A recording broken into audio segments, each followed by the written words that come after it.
আজকের ভিডিওটা তাদের জন্য যারা কপিরাইট নিয়ে একটু ভয় পাচ্ছেন, যে কোনো ভিডিও বা আমরা তো অনেক কিছুই জানি না, অনেক সময় গাইডলাইন আমরা ফেল করে ফেলি ফেসবুকের।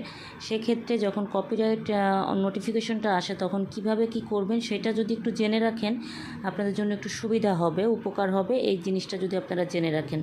আচ্ছা, প্রথমে আমি যে আপনাদেরকে সালাম জানাচ্ছি, ঈদ মোবারক জানাই শুরু করছি। সেটা হচ্ছে প্রথমে আপনারা ফেসবুক আইকনটা প্রেস করবেন। প্রেস করার পরে দেখবেন যে এখানে এই যে আপনাদের প্রোফাইল পিকচারে গেলেন, প্রোফাইল পিকচারে যে আপনারা এই যে videos option, post about videos, এই ভিডিওস অপশনে আপনারা ক্লিক করলেন। ক্লিক করার পরে দেখবেন যে saved, liked, needs review, needs রিভিউতে ক্লিক করলেন। নিডস রিভিউতে যাওয়ার পরে আপনারা দেখবেন যে অনেকগুলো ভিডিও যাদের নাই তাদের তো নাই, যাদের একটাও থাকবে না তাদের জন্য অনেক অনেক ভালো।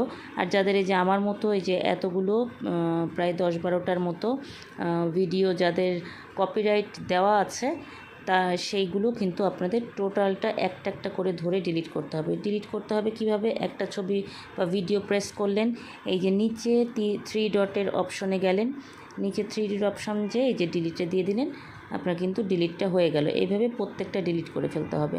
ডিলিট করার পরে কিন্তু আপনাদের সুন্দরভাবে কিন্তু আপনারা পেজটাকে একদম ফ্রেশ রাখতে পারবেন। ফ্রেশ পেজ রাখলে যে কোনো মুহূর্তে আপনাদের যে কোনো সুবিধা চলে আসবে, মানে আপনাদেরকে ফেসবুক থেকেই কিন্তু তখন বিভিন্ন অপরচুনিটি আপনারা পেয়ে যাবেন। সেহেতু একটু করে ফেললে আমাদের একটু ভালো হবে, তাই না?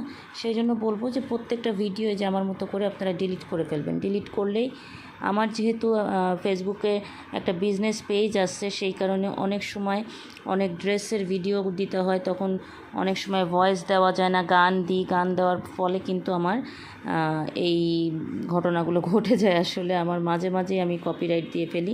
এখন যেমন মনিটাইজেশন পাওয়ার পরে কিন্তু অনেকটা এই যে বিশেষ করে গান দেওয়ার সময় কিন্তু আমি ওখানে রয়্যালিটি ফ্রি বা নট মনিটাইজেবল অপশনটা পেয়ে যাই। এই কারণে কিন্তু আমার এখন সুবিধা হচ্ছে যে কোন গানটা দিতে পারবো আর কোন গানটা দিতে পারবো না, সেটা আমাকে কিন্তু ফেসবুক থেকে এই সুবিধাটা এখন দিয়ে দিয়েছে শুধুমাত্র কন্টেন্ট মনিটাইজেশন পাওয়ার জন্য। সেই জন্য আমি খুবই খুবই কৃতজ্ঞ, এটা আমি পেয়ে গেছি আল্লাহর রহমতে। আচ্ছা, এখন আমি তাহলে আপনাদেরকে এটা যদি কারোর কোনো কোয়ারি থাকে, কারোর কোনো জিজ্ঞাসা থাকে, আমাকে অবশ্যই আপনারা ইনবক্স করতে পারেন।